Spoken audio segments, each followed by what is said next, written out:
Bom dia, boa tarde, boa noite. Cristiano Moraes, mostrar para vocês a maravilha que Deus deixou pra gente.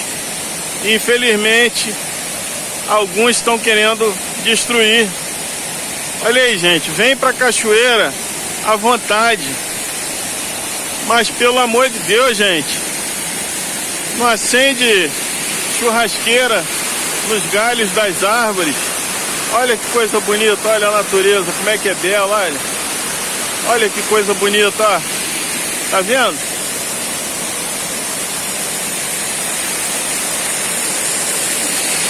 Olha aí.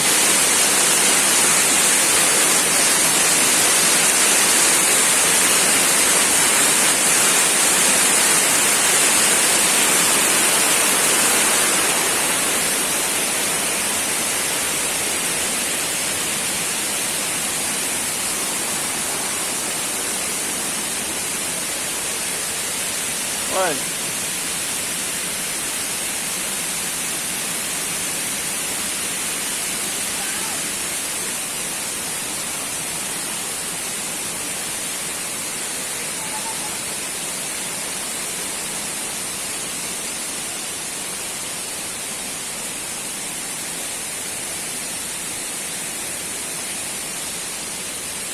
É triste, mas é real.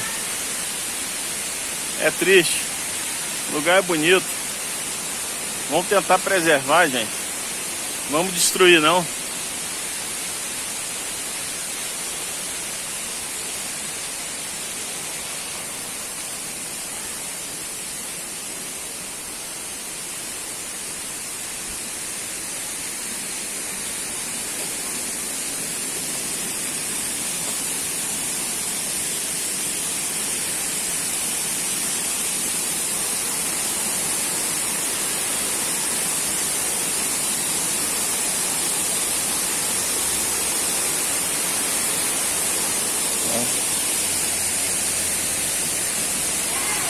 Olha aí.